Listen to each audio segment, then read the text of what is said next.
Oi, gente. Alô, alô, som, som. Oi, gente. Todo mundo bem? Todo mundo bonito? Sim, né? Então tá bom, graças a Deus. Hoje nós vamos continuar a falar sobre, a fazer, né, um resumo, uma revisão do que é viver com Jesus, né? Semana passada falamos sobre nascer de novo, que quando um novo mundo nasce, um novo modo de vida nasce junto.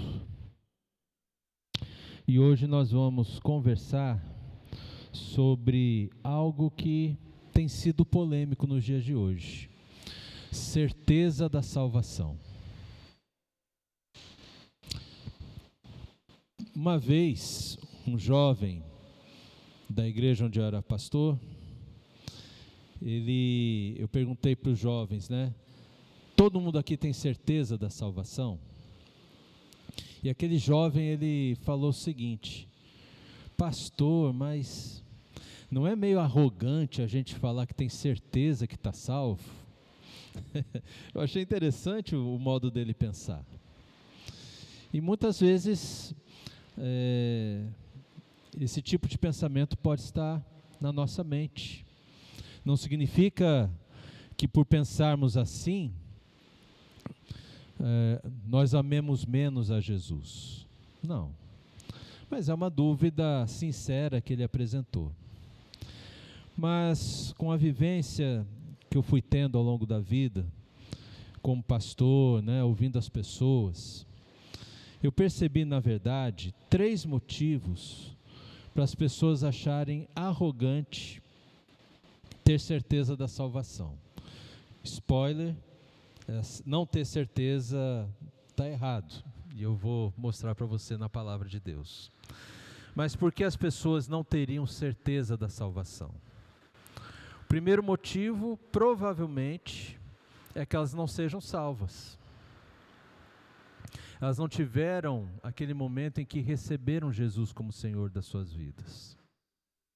Não passaram pelo processo do novo nascimento.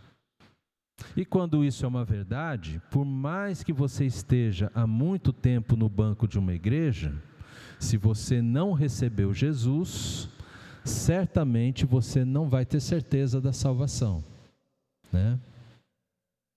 Tem um outro motivo que pode ser o seguinte: não é que você não foi salvo, você foi salvo, você realmente entregou sua vida a Jesus, mas quando você pensa no tema ter certeza da salvação, você olha muito para suas próprias obras, para você mesmo.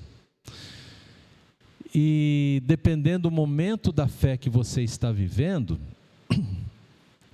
pode ser que você não esteja tão maduro na fé, que você ainda esteja nos processos iniciais de uma caminhada com Jesus. E no momento que a gente está no início da caminhada com Jesus, é muito mais fácil a gente cair em pecado. E tem aquele, se fosse no hospital, a vida seria assim, né? Tô santo, tô pecador, tô santo, tô pecador, tô santo, tô pecador, né? A gente vai cometendo pecados, pede perdão para Deus, Senhor, me ajuda e tal. Quando vê, caiu de novo. É um momento da vida. E quando você olha para você mesmo, você pensa assim: nossa, alguém que é salvo não faz a coisa desse jeito que eu estou fazendo. Quem é salvo não pode ficar pecando do jeito que eu estou pecando, né? Você olha para você mesmo. E quando eu olho para mim mesmo, eu vou me deparar com minhas imperfeições, meus defeitos, meus pecados, e o quanto eu dependo de Cristo. Mas não estou olhando para o lugar certo, eu deveria olhar mesmo para Jesus. Ele é o autor e consumador da nossa fé. A certeza da salvação não está no que nós fazemos, mas no que Jesus fez pelas nossas vidas. Amém, gente? E o terceiro terceiro ponto, pode ser que a pessoa não tenha certeza da salvação por causa de uma teologia equivocada, uma má teologia. Quando eu era advogado ainda, eu tive a oportunidade de trabalhar um pouco com aquela parte sindical, né? Acordo entre patrões, empregados. É muito interessante essa área. E tinha um senhor cristão, empresário, muito bom empresário, e ele queria fazer uma alteração no estatuto para contemplar os seus funcionários, para eles terem participação nos lucros. Então eu fui lá assessorar, né? E ele foi contando como era a vida dele, como ele falava de Jesus para as pessoas, para os meninos, adolescentes. Ele fazia um trabalho na escola muito legal. Aí ele foi me contando como que ele falava, né? E ele falava assim para os alunos, para quem ele evangelizava: ó, menino, seguinte, hoje, digamos que você foi respeitoso com teus pais, obedeceu teus pais, os professores, na prova você não colou, você falou só a verdade, e né, nesse mesmo dia chegou a tua hora de você ser levado aos céus. Você vai para o céu, porque você fez tudo certo. Mas se você der azar de morrer num dia ruim, que você reclamou com os teus pais, desobedeceu teus pais, colou na prova, falou só mentira, se você morrer nesse dia, você vai para o inferno. Então, isso não tem uma base bíblica, meus irmãos. Isso é um absurdo bíblico, né? Mas ele ensinava assim aqueles jovens. E aí, como que você vai ter certeza da salvação se a coisa muda tanto de figura assim, né? Não pode ser. Então, esses são 3 motivos que eu vejo pelos quais as pessoas acham arrogante ter certeza da salvação. Esse termo arrogante significa se achar superior, saber de tudo, desprezar os outros que não sabem o mesmo tanto, ou não sabem o que eu sei e sabem outras coisas, mas não me interessa, ou pessoas que não aceitam o contrário. Essas são as pessoas arrogantes. Ter certeza da salvação não é uma questão de arrogância. A certeza da salvação é um sentimento seguro de que o que Cristo prometeu, quando eu recebi Ele como meu Senhor e Salvador, Ele vai cumprir. Ele me salva, Ele me ama, né? E nada vai abalar essa relação de salvação. Amém, gente? Isso posto, nós vamos ver 3 textos bíblicos, 3 versículos, basicamente, um pouquinho mais, e que nós vamos ver o que Jesus fala que nos dá certeza da salvação. E no último texto, o que o apóstolo Paulo entendeu de Jesus e que também nos dá certeza da salvação. O primeiro texto está lá em João, capítulo 5, versículo 24.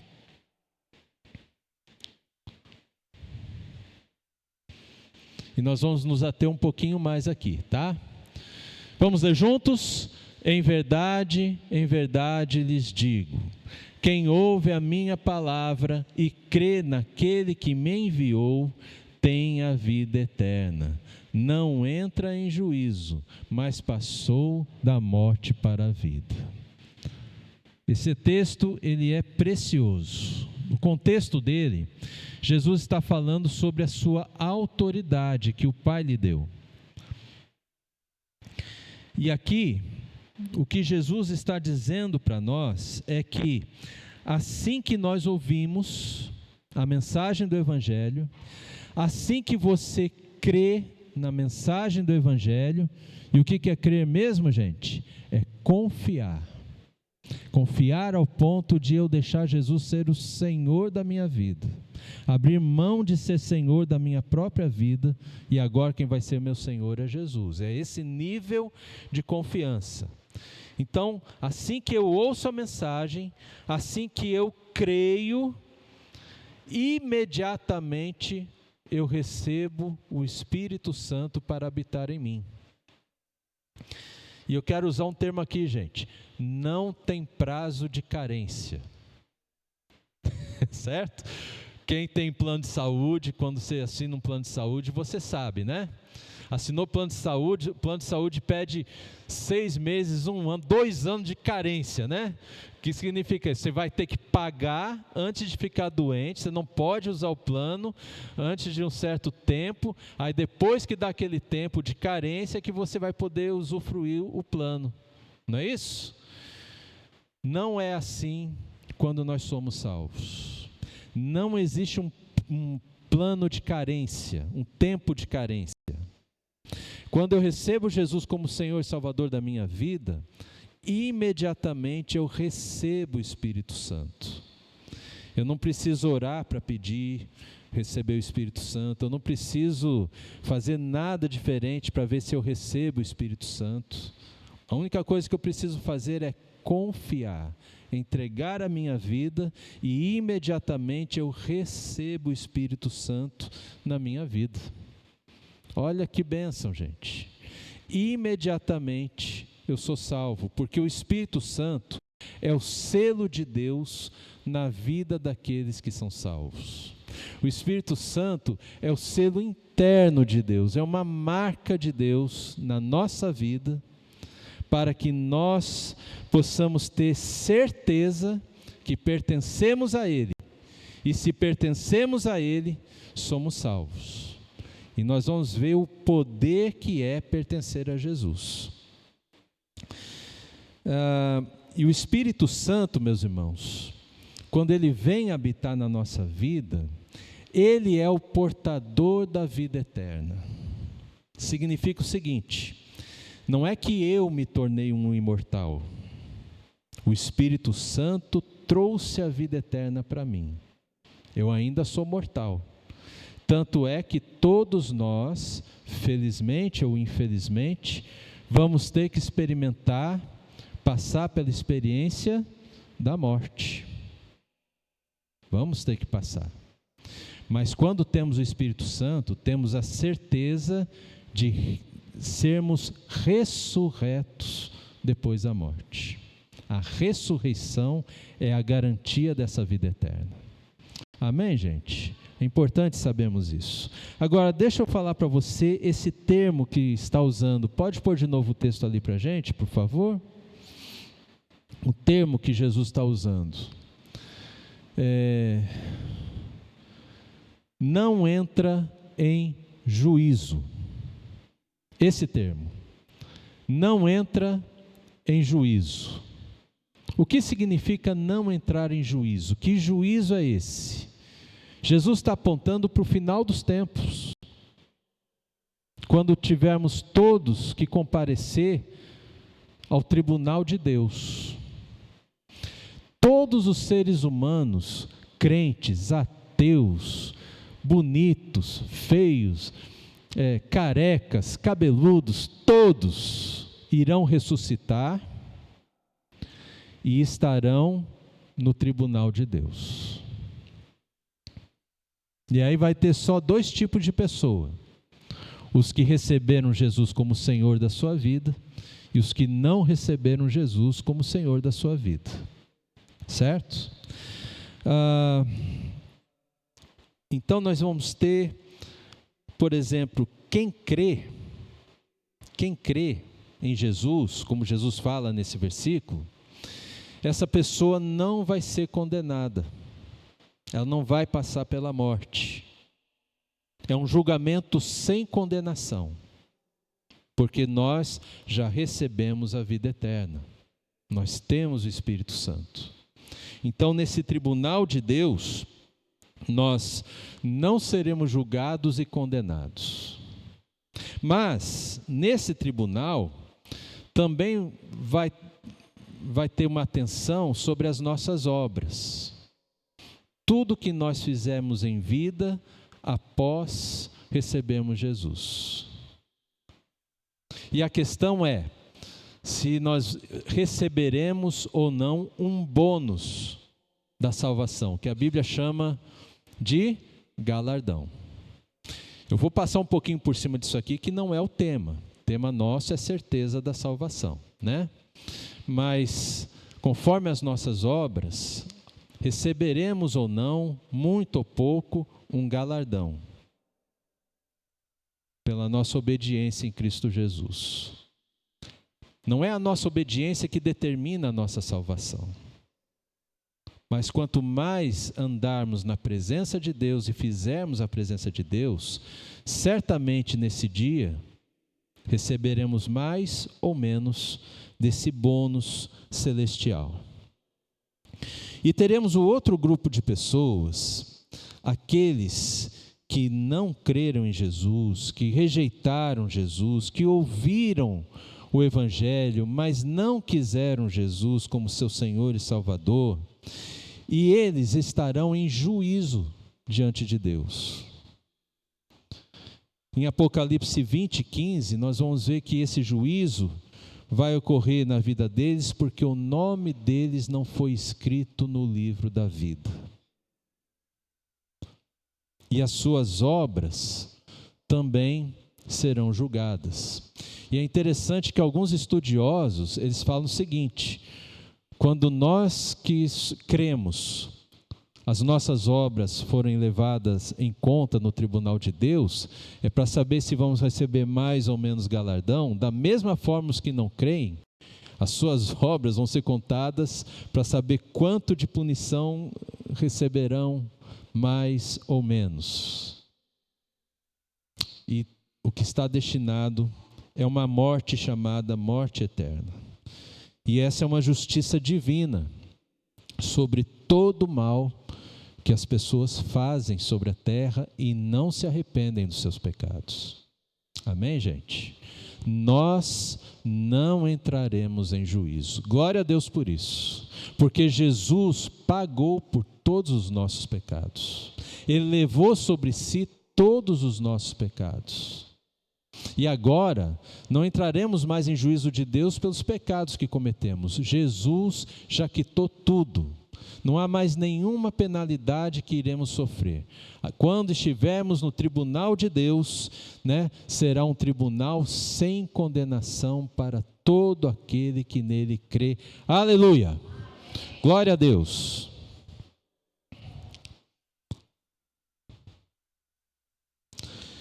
Mas passou, também é um termo importante, porque esse termo, gente, por incrível que pareça, lembra a Páscoa, porque a Páscoa é uma passagem, né? E é tão bonito isso.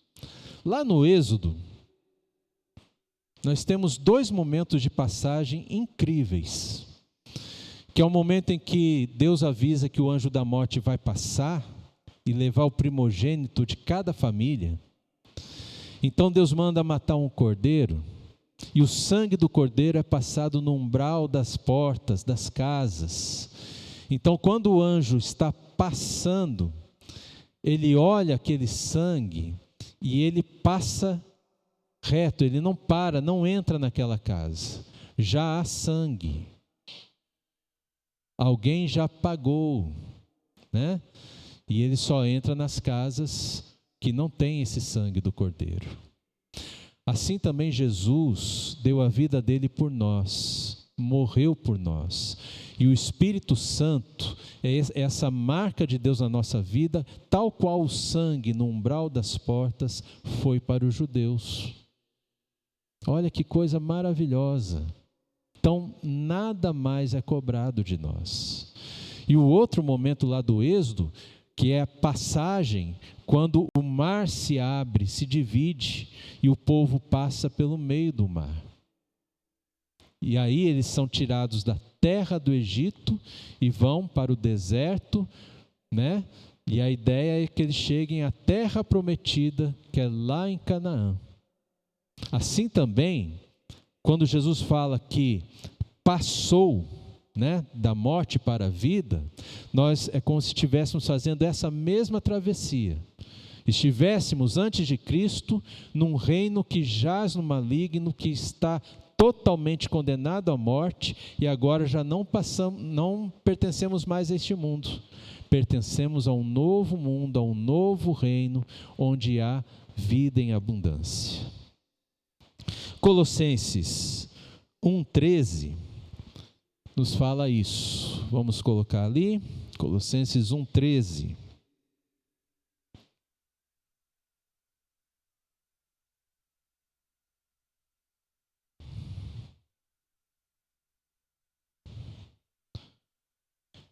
Que diz assim: Ele nos libertou do poder das trevas, e olha só o verbo que ele usa, e nos transportou para o reino do seu Filho amado. É um transporte, né? Tirou de um reino e levou para o outro reino em segurança, em paz, sem nenhum mal, sem nenhum dano. Jesus está falando em João 5,24, que podemos ter certeza que Ele fez tudo isso em nossas vidas. Louvado seja o Senhor por isso. O outro texto que eu quero mostrar para vocês, também no Evangelho de João, é o capítulo 10, de 27 ao 28, que é um lindo texto também. Vamos ler juntos comigo, por favor? As minhas ovelhas ouvem a minha voz, eu as conheço e elas me seguem. Eu lhes dou a vida eterna, jamais perecerão e ninguém as arrebatará da minha mão.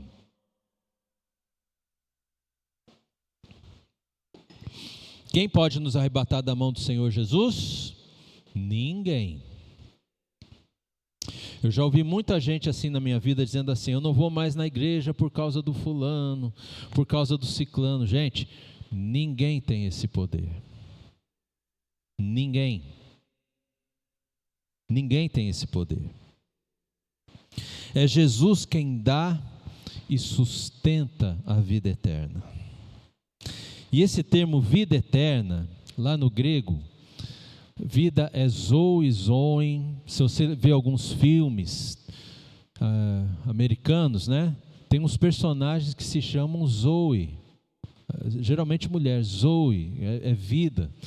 No original é vida espiritual, uma vida que é própria da vida de Deus nas Escrituras. E eterno significa sem fim, algo que não acaba, algo sem fim, né? A nossa vida no nosso corpo acaba, mas mesmo acabando essa vida no corpo, nós continuamos vivos para Deus, vivos, com essa vida eterna que recebemos de Cristo Jesus. É uma vida sem fim. A fé não acaba, a graça não tem fim, as misericórdias do Senhor se renovam a cada manhã, não tem fim. O amor do Pai não tem fim. O amor que recebemos em Cristo Jesus não tem fim. É algo que não acaba e que está bem presente na nossa vida. O que Jesus está dizendo aqui é que nós jamais pereceremos. Jamais pereceremos. Significa, de modo nenhum, quem tem a vida eterna perecerá. Perecer é o que, gente? É morrer. Não tem os alimentos perecíveis, são alimentos que morrem, né? A nossa vida é perecível, mas quem tem a vida eterna jamais perecerá, de modo nenhum, em hipótese alguma, debaixo de nenhuma circunstância, perderemos essa vida eterna. É isso que Jesus está falando para nós. De modo nenhum, em hipótese alguma, sob nenhuma circunstância, nos perderemos de Cristo Jesus. É Ele quem nos sustenta. E Jesus fala que ninguém nos arrebatará das mãos dele. Esses dois termos são importantes, arrebatar e mão. Olha só, gente, arrebatar aqui no texto é roubar, arrancar à força. Jesus está dizendo que ninguém pode nos roubar dele. Ninguém pode nos arrancar à força de Jesus. Ninguém pode fazer isso, porque nós estamos nas mãos de Jesus.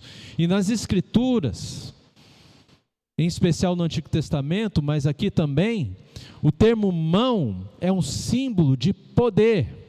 E Jesus está mostrando para nós que o poder dele em nos sustentar nesta vida eterna é maior do que qualquer força, qualquer poder que tentar nos roubar, nos arrancar das suas mãos. Ninguém tem poder para isso. Glória a Deus.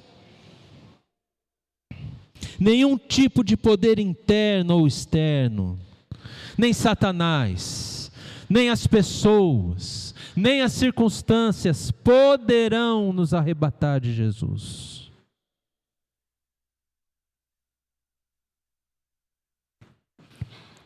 Olha só o tamanho do poder do nosso Deus, gente. Ninguém poderá nos roubar dele. E esse texto já nos dá a ponte, a deixa, para irmos para o último texto, que é um texto de Paulo, que todos nós conhecemos, e eu acho que Paulo estava meditando justamente aqui em João 10, está lá em Romanos 8, 38 e 39, olha só o que diz ali,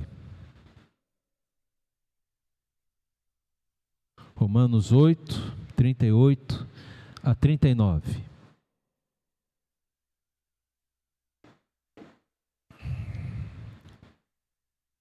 vamos ler juntos?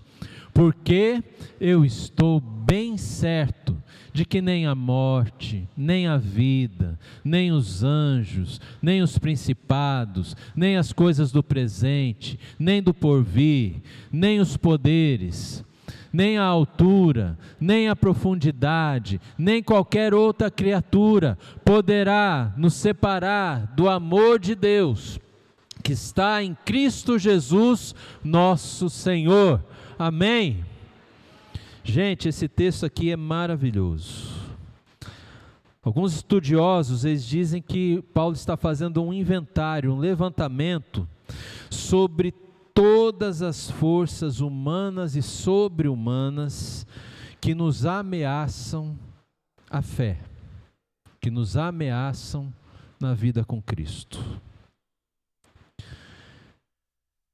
E se eu entendi bem esse texto, Paulo está dizendo para nós que ele estudou com profundidade. Ele foi a fundo nesse assunto. Tem uma hora que ele fala assim, eu estou bem certo, que é um jeito de falar, eu estou completamente convencido. E o convencimento dele não é do momento que ele está escrevendo essa carta. É um convencimento que ele já tem formado há muito tempo na sua vida. E que agora o Espírito Santo está permitindo, né, que ele coloque nessa carta. Ele está convencido de uma verdade, que ninguém pode nos afastar do amor de Deus. Você prestou atenção quantas vezes aparece o advérbio de negação, nem? 9 vezes. É muito. E não está ali à toa. Se tem muito nem, eu preciso dar atenção a isso. Ninguém coloca repetidamente algo se não for importante. Paulo, que examinou com muito cuidado cada canto do universo, Ele está mapeando todos os nossos inimigos, todas as ameaças que existem na nossa vida, e Ele está dizendo o seguinte: não encontrei nenhuma falha por onde alguém possa nos afastar do amor de Deus. Ele começa falando de 4 tipos de oposição: morte e vida, anjos e principados. Põe para a gente ler de novo, por favor, Hugo, o 8:38. Morte e vida, anjos e principados, presente e por vir é futuro, né? E ali onde está poderes, em algumas traduções bíblicas antigas, está poderes e poderosos. Então são essas opções, essas oposições. Nada disso pode nos separar do amor de Deus. Depois Paulo, ele vai para dimensões do universo, altura, profundidade, não encontrou nada que pudesse nos afastar do amor de Deus. E por fim, ele fala: nem qualquer outra criatura, seja humana, seja não humana, seja um leão, um urso, posso falar, gente? Um ET, né? Pessoal da teoria da conspiração, né? Tem muito esse negócio de ET, e fica preocupado, mas se tiver ET, o que vai mudar na nossa fé? Paulo fala assim, nenhuma outra criatura poderá nos separar do amor de Deus. Nada, nem ninguém. E cada um de nós tem esse dever de não deixar nem nada, nem ninguém nos afastar de Deus. Isso é muito importante. E é por tudo isso, meus irmãos, que nós podemos ter certeza da salvação. Você vê como Jesus cuida de nós? Como a mão poderosa dele está nos envolvendo, está nos abraçando. Ninguém nos tira da mão de Jesus. Por isso que a gente fala assim, uma vez salvo, sempre salvo. Porque não depende de mim, depende do poder do Senhor Jesus. E se Ele quis me salvar, por que Ele iria querer que eu fosse embora da salvação? Que eu perdesse a salvação? Que sentido haveria nisso? Nenhum. Ele quis nos salvar. E se Ele quis nos salvar, Ele nos mantém a salvo para todo sempre. Louvado seja o Senhor, né? Amém. Espero que essa palavra conforte seu coração, fortaleça a sua fé. Mas resta uma pergunta que eu não posso conversar com você hoje, mas que a gente precisa responder, ou ver como as Escrituras respondem. O que eu faço com a minha salvação? Essa é a pergunta mais importante. Mas você vai precisar voltar aqui semana que vem para a gente conversar a respeito. O que eu faço com a minha salvação? Em outras palavras, eu sou salvo para quê? Qual é o objetivo para o qual Jesus me salvou? É só para eu ser salvo? É só para eu ficar agarradinho nele, né, nos braços dele, quietinho, sem me mover? Acomodado?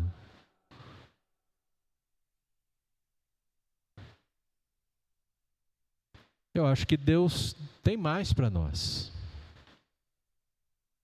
Algo que envolve compromisso, amor.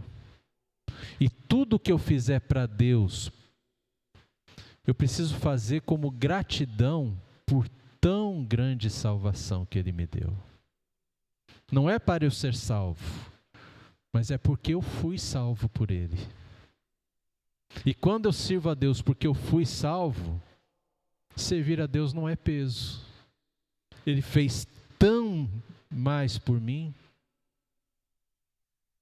E não há nada que eu possa fazer por Ele que eu vá recompensar tudo que Ele fez por mim.